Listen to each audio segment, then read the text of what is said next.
In this video, guys, I'm going to be talking about creatine, but firstly, I just really wanted to touch on my view on supplements and why I'm not always the biggest fan of them. So I'm going to start by talking about the nutritional hierarchy. So if we look at this, it's obviously the triangle which starts at the base with calories, moving into macros, micronutrients, meal timing, and then right at the top, supplements. So for me, a lot of people put the emphasis on supplements and it takes away the self-control of them really having any responsibility for their journey and their training journey. I really try and push people into prioritizing the nutritional needs and the food needs first before even considering taking supplements. Now, saying this, creatine is one of the most researched supplements on the market and has been around for years, with over 700 plus human studies evaluating its effect on performance and training. It is on the must list for me to take year round. Creatine has been the most popular supplement on the market for years now, bar whey protein, and for good reason that we're going to discuss. Firstly, I want to take a look at some of the myths which often come up when we talk about creatine and some of the questions that I often get on social media, which are, does it make you fat? Does it put on weight? Does it make you look watery? Now, looking at the facts of creatine, without doubt, the body holds water and retains water when taking creatine, but not in the way that you may think. Increasing your body's creatine content will cause water to be stored intracellular, which means on the inside of the muscle, not the outside, which is exactly what we want. This just means you will get a fuller looking muscle without the watery and often soft look that people fear most. To put your mind at ease with this one, a meta-analysis by Cooper of 18 studies between 1967 and 2001 reported that creatine was continually found to increase net lean mass and strength gains in subjects with no notable increases in fat mass. So if lean muscle without fat and watery look is what you're after, creatine is definitely one of the few supplements that will help on your journey. Now, what does creatine do? Simply, creatine is a small tripeptide made up on 3 amino acids linked together, and it mainly found in cooked meats, i.e. this means cooking it can decrease its effectiveness. Creatine works by helping energy systems to help creatine create ATP via the phosphate system, which is one of the 3 energy systems which we're going to talk about today. Now, ATP CP system is the energy system used for extreme bursts of energy, usually between 8 to 10 seconds, like a sprint, jump, or a bench press, for example. If creatine levels run out or low, it makes it difficult for the body to recover between sets and work at that high intensity and volume that we want.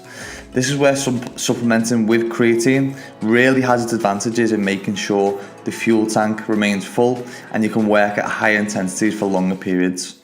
Now, if you're like me and you were always told you don't need creatine, you can get it from your diet, then this may help sway your decision. Even with a good solid diet, creatine stores will only generally be saturated to 60 to 80% of its maximum, and supplementing can increase this by 20 to 40%. In my last video on training for size versus strength, I covered that the more volume and intensity we can work at, the more muscle and strength we can acquire. Being able to perform more work at a higher intensity will mean we can do exactly that at a quicker rate. Now, the best times to take creatine. Studies in the Journal of Medicine, Science and Sports and Exercise have found that muscle fibers grow faster after creatine supplementation and resistance-based exercise. But practical application applies here. Like with everything, I do most things suboptimally, meaning what fits my day and my lifestyle.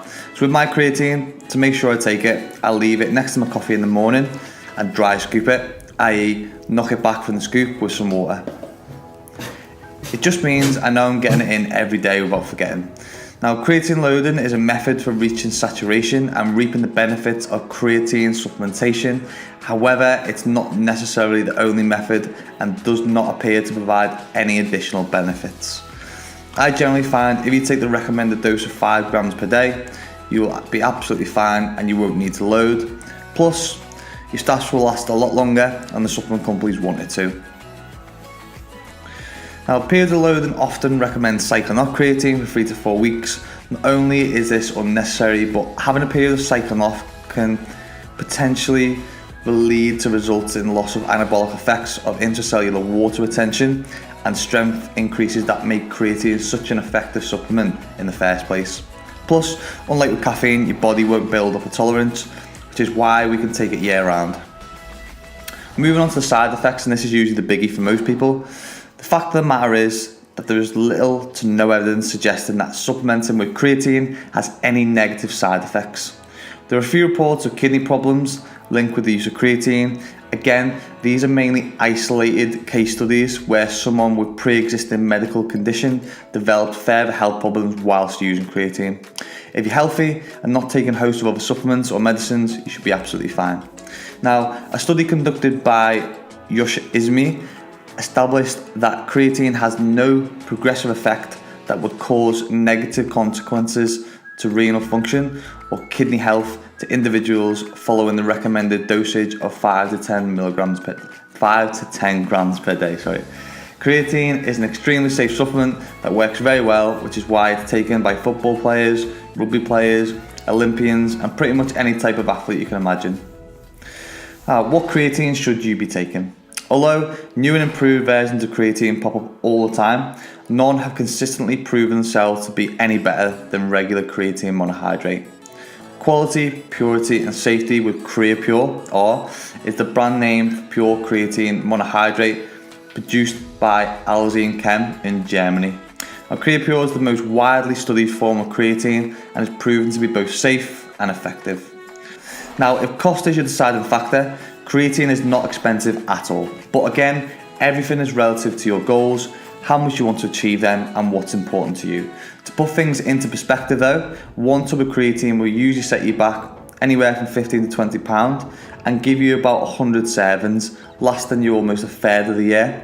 You would need a full kilogram of raw steak to get the equivalent amount of creatine for a single 5 gram serving of creatine monohydrate. And the steak bill will be more than in 1 week than a full 3 months of supplementing with creatine. I hope you found that video helpful, guys. If you would like to know more about creatine, about supplementation, nutrition and supplementation or training, and how to build muscle, then you can visit my coaching school, which I will leave the link below for in the subscription box. You can have a look through there. There's loads of coaching videos and modules and units which you can explore. If this is your first time on my channel, then please hit the subscribe button, and if this video was helpful, then please hit a big thumbs up and a like, and I'll catch you in my next video. You're asking why you started out to face it. My heart went off like crazy.